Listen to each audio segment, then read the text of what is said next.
Aí, pode tirar. Se der volta, ele para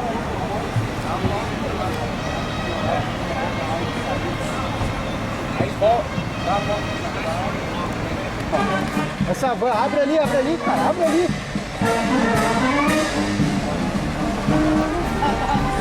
Chegou aqui, ó, abre ali, cara. Bota a van ali, ó. Coronel Valdemir de Freitas Guimarães, assessor cultural do Comando Militar do Oeste. Senhor Coronel, Tenente Coronel André Luiz Rola de Castro, da 5ª Seção do Comando Militar do Oeste. Senhor Tenente Coronel Pedro Paulo Pérez Pimenta, da 5ª Seção. Senhor Capitão Krugerson Matos, presidente do Rotary Clube de Bela Vista. Secretário Administrativo de Bonito, Álvaro Ribeiro Fernandes. Secretário de Meio Ambiente e Planejamento de Bonito, Thiago Borges. Secretário Administrativo de Bonito, Max Gomes Lopes.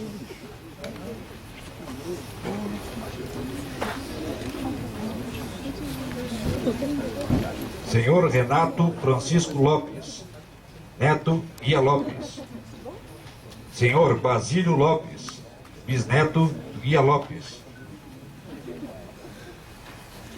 Demais autoridades civis e militares presentes, ilustríssimos senhores, ilustríssimas senhoras participantes da 10ª Marcha da Retirada da Laguna, e do senhor Tenente Coronel Marcelo Rocha Lima, comandante do 10º Regimento de Cavalaria Mecanizado, Regimento Antônio João. Nessa vez eu trouxe o... Aqui você fala também, né? Toca a ficha lá.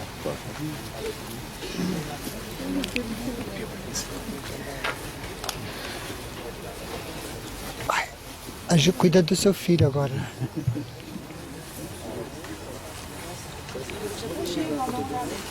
Senhoras e senhores, bom dia. O comandante da 4ª Brigada de Cavalaria Mecanizada, Brigada Guaicurus, e o comandante do 10º Regimento de Cavalaria Mecanizado, Regimento Antônio João, agradecem a presença dos ilustres convidados e participantes das atividades comemorativas do evento histórico Retirada da Laguna.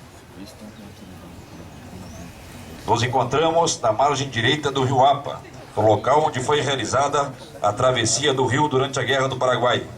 Na margem oposta, já território paraguaio, pouco encoberto pela vegetação, podemos observar o Forte Bela Vista Norte, do Paraguai. O capitão QAOR-1, Krugerson Matos, realizará a preleção sobre a travessia do Rio Apa.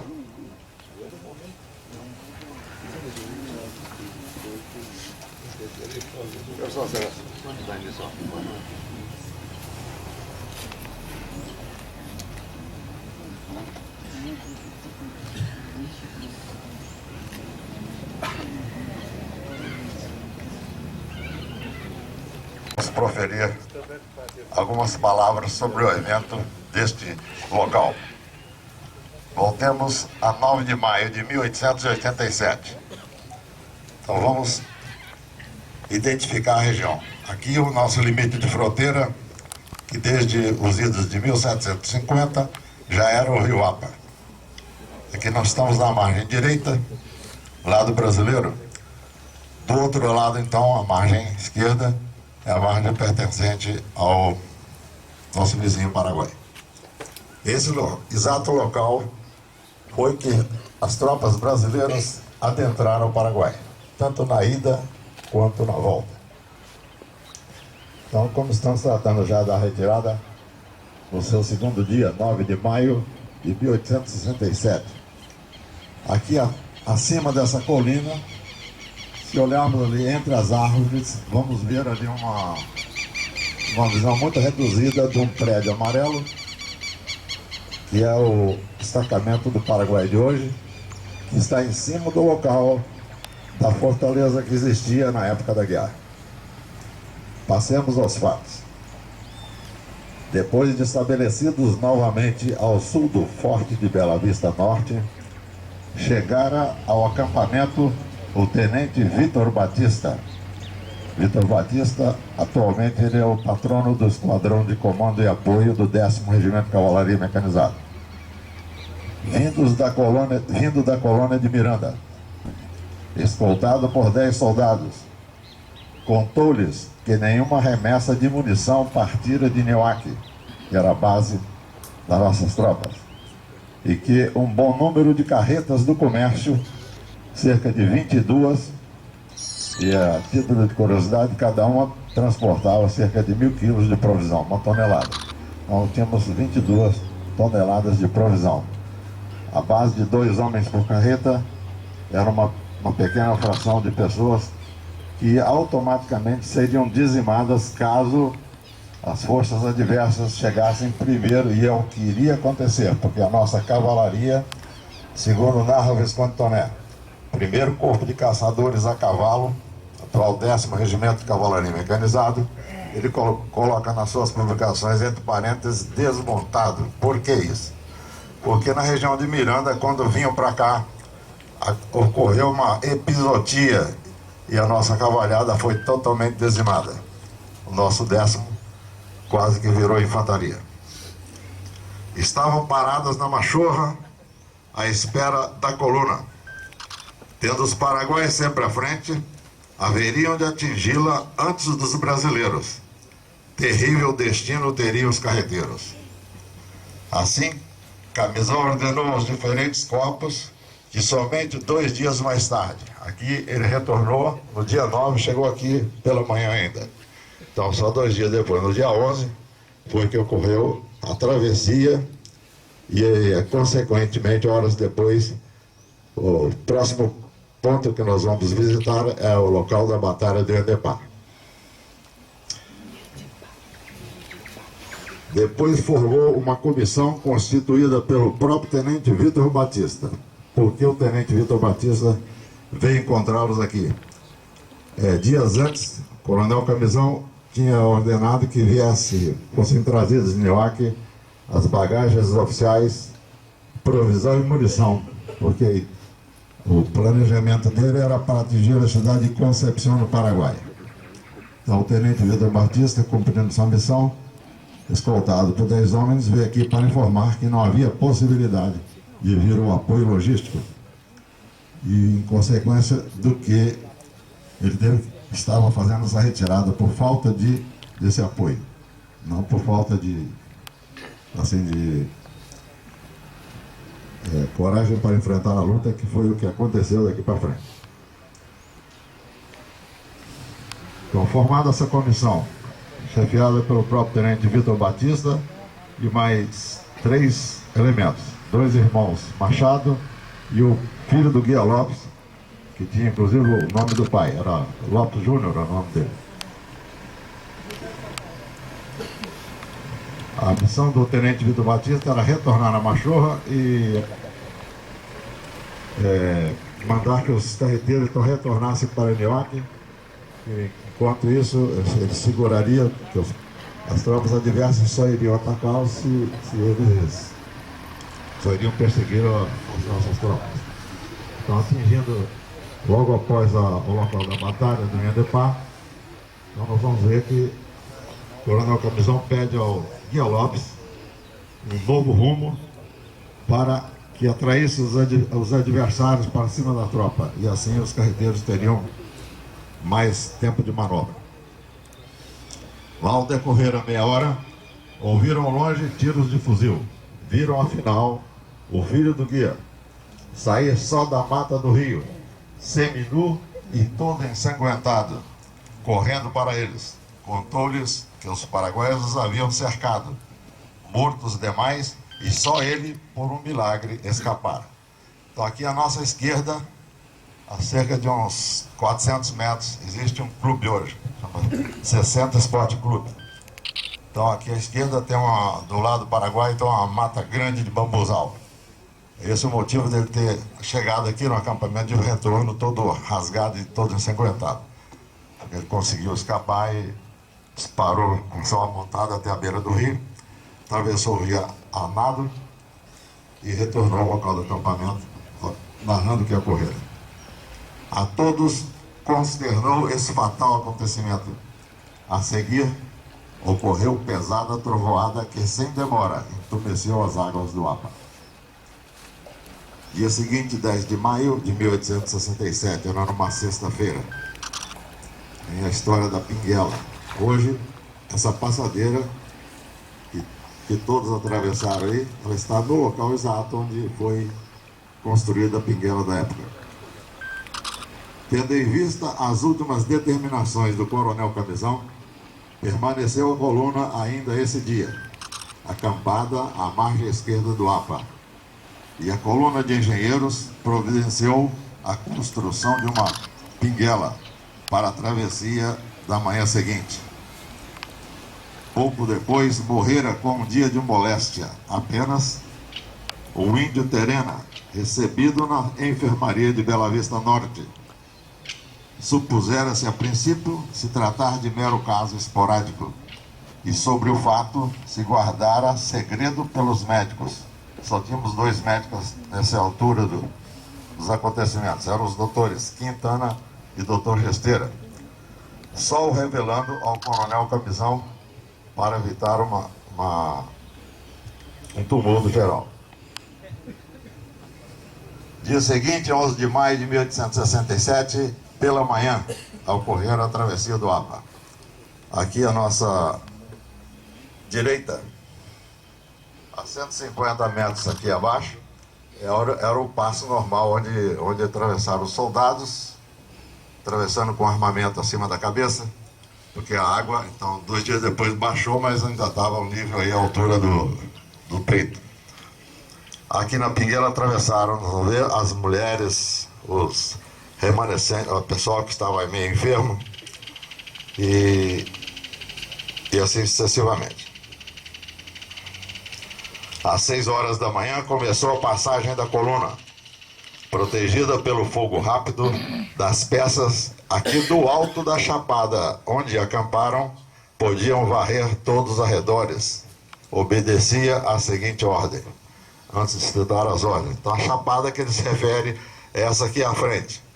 Então, eram 4 peças, 2 ficaram ali fazendo a proteção do início da travessia.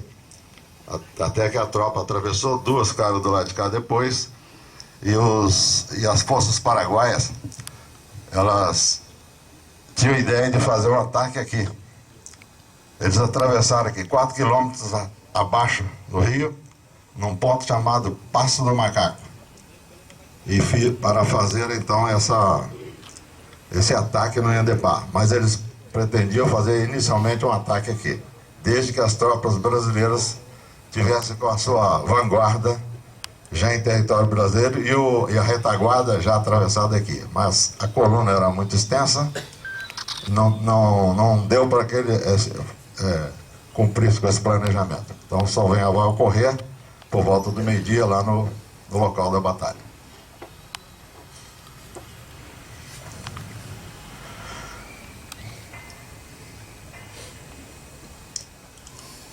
Então era a seguinte ordem: os doentes, os oficiais, os músicos e as mulheres pela Pinguela.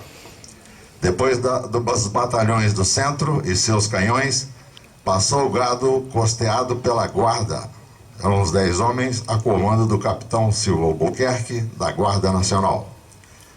A seguir a vanguarda, formada nesse dia pelo 17º Batalhão de Voluntários da Pátria, com as peças que protegiam a passagem, por sua vez protegida por uma bateria posicionada na margem oposta. Concomitantemente, os soldados atravessaram a água, conduzindo acima da cabeça armas e bagagem, a lutar contra a correnteza. 9 horas, estando todos em território brasileiro, foi a ponte cortada pelos homens do tenente Catão Roxo, que era o encarregado da ponte.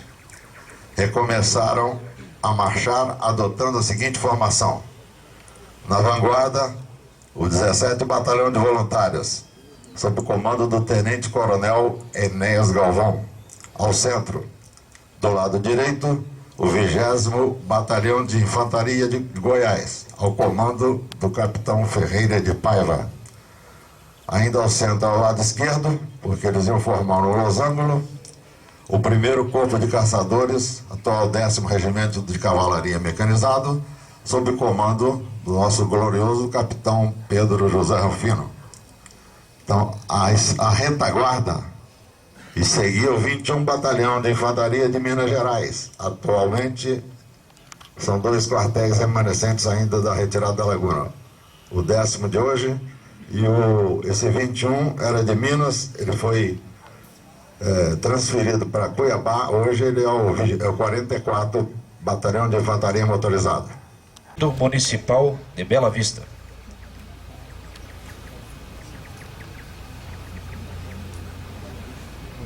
Convidamos a assistência para realizar a travessia do Rio Apa.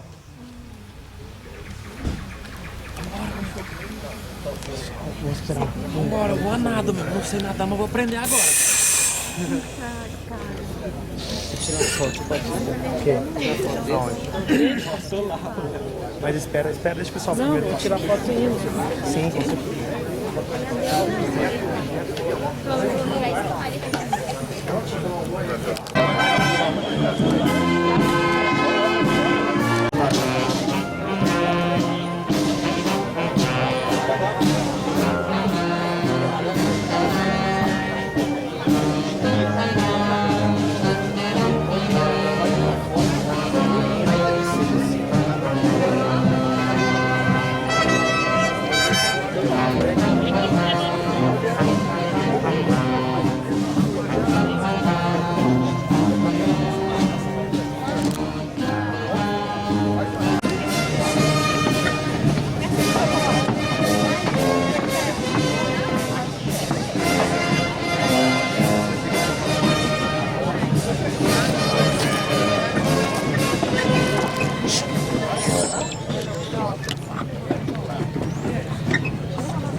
Tá sentindo minha mão aqui? Cuidado.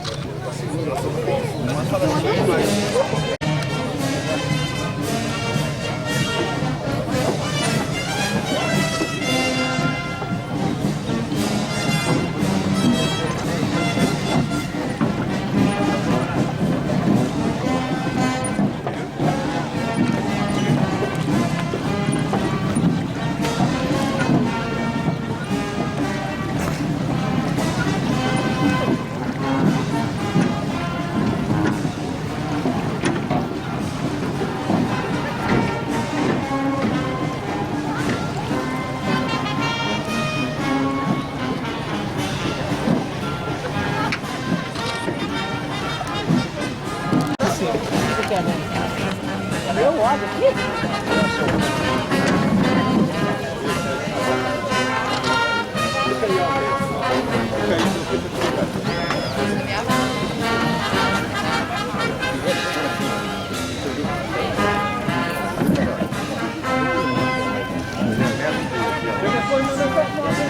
Até agora não.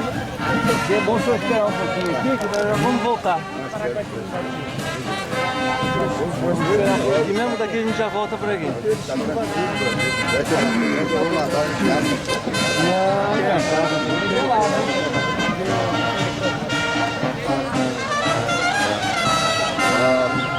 Você tem quantos anos? Deixa eu ver, uns 82, mais ou menos. 82? 86? 90? 92 anos. E o senhor tá com quanto? 71. É um guri. É um guri.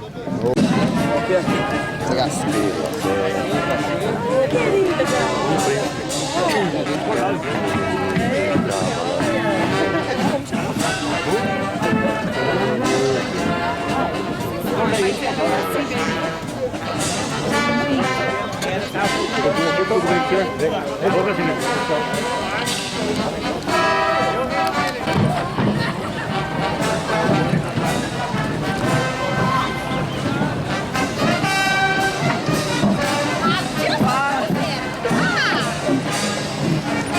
Só a cara, doutor. Não vai ver.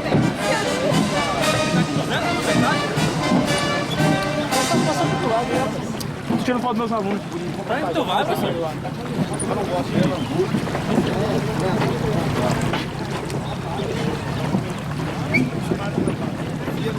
Pelo material.